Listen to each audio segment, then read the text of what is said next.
Et wallah ya ukhti, tu sais comment tu es en train de supplier la personne là, presque à te mettre à genoux.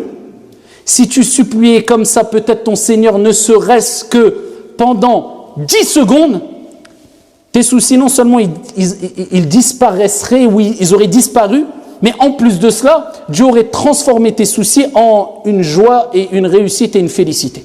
Et nous, on se concentre vraiment dans les supplications, dans la demande d'aide, vis-à-vis de la créature, en oubliant que c'est le Créateur qui gère toutes choses, subhanahu wa ta'ala.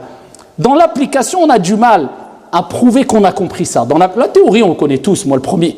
Mais quand on est touché, l'application, c'est autre chose. Dis-toi maintenant, ça y est, tu as eu la théorie, là c'est le contrôle. Là c'est le contrôle, maintenant tu as l'épreuve, on aura tous des... Voilà. Dieu t'éprouve, t'inquiète pas, ça va passer, l'épreuve va passer, et tu vas même peut-être en rire de tes problèmes passés. Donc surmonte les problèmes de la meilleure des manières avec l'assistance de ton Seigneur tabaraka wa ta'ala. Allah dit au prophète alayhi salatu wassalam, وَلَقَدْ نَعْلَمُ أَنَّكَ يَضِيقُ صَدْرُكَ بِمَا يَقُولُونَ. Et nous savons que ta poitrine se serre, que tu es angoissé à cause de ce qu'ils disent sur toi. Ça c'est Allah qui parle au prophète, c'est humain. Dieu ce qu'il dit au prophète, on sait وَلَقَدْ نَعْلَمُ أَنَّكَ يَضِيقُ صَدْرُكَ بِمَا يَقُولُونَ. On sait ça, on sait. Ça te fait mal, mais Allah lui donne la solution. فَسَبِّحْ بِحَمْدِ رَبِّكَ وَكُمْ مِنَ السَّاجِدِينَ وَاعْبُدْ رَبَّكَ حَتَّى يَأْتِيَكَ الْيَقِينَ. Glorifie, exalte le nom de ton Seigneur tabaraka wa ta'ala et sois parmi celles et ceux qui se prosternent. Et adore ton Seigneur jusqu'à ce que te vienne la certitude, c'est-à-dire al-maut, la mort. Le reste, ne t'inquiète pas. Nous, on s'en charge. La tahzan, ne t'attriste pas. Inna Allah ma'ana. Allah est avec nous. Ce qu'a dit ici le prophète Abu Bakr radiyallahu anhu, c'est rien, c'est un détail. Allah lui rappelle la solution, glorifie Allah.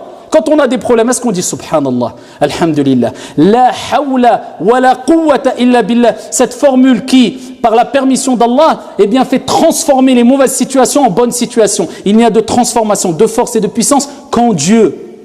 La hawla wa la quwwata illa billah. Est-ce qu'on glorifie Allah? Est-ce qu'on court vers la salle d'ablution pour faire l'odo et faire 2 rak'at, comme le prophète faisait? Il allait faire la prière quand il y avait un souci.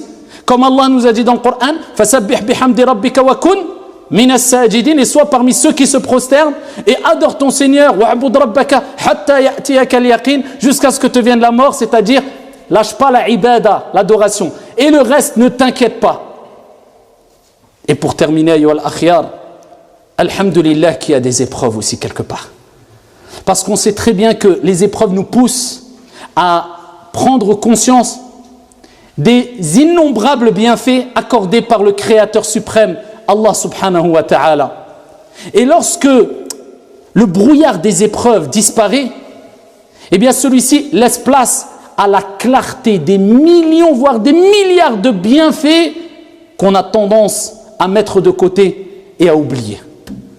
C'est pour cela que quand on a une épreuve et que l'épreuve disparaît, on ressent un apaisement et un bonheur, et on a une prise de conscience quant aux bienfaits de Dieu qui étaient à nos yeux simples, mais qu'on avait tendance à banaliser. On reprend conscience de tous ces bienfaits-là et on remercie Dieu. Mais s'il n'y avait pas ces épreuves, eh bien, on aurait continué à banaliser ces bienfaits.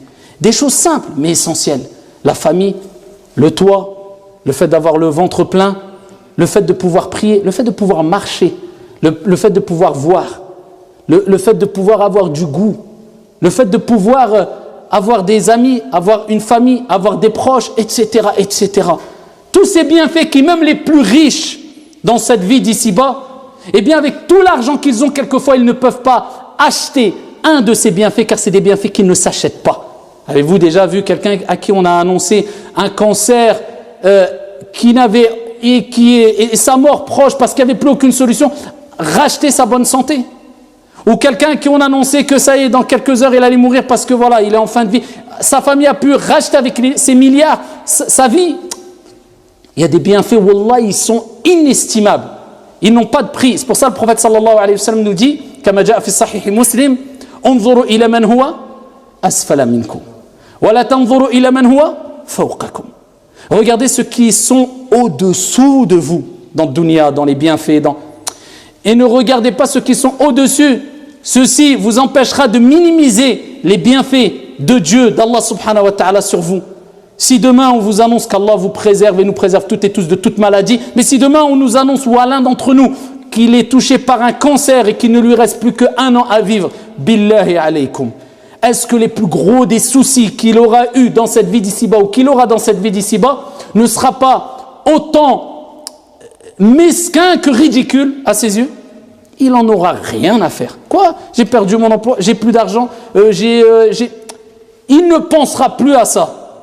Et si on lui annonce après 6 mois, en fin de compte, miracle, tu as guéri de ton cancer, allez le voir. Vous voyez que les épreuves, c'est une des meilleures leçons et un des meilleurs moyens pour nous remettre sur les rails. Mais n'attendons pas d'être éprouvés, d'être dans le mal pour invoquer Dieu, car le prophète alayhi salatu wassalam a dit, celui qui évoque Allah, celui qui pense à Dieu, celui qui est reconnaissant lorsque tout va bien, eh bien Allah subhanahu wa ta'ala pensera à lui. Allah subhanahu wa ta'ala l'assistera quand tout va mal.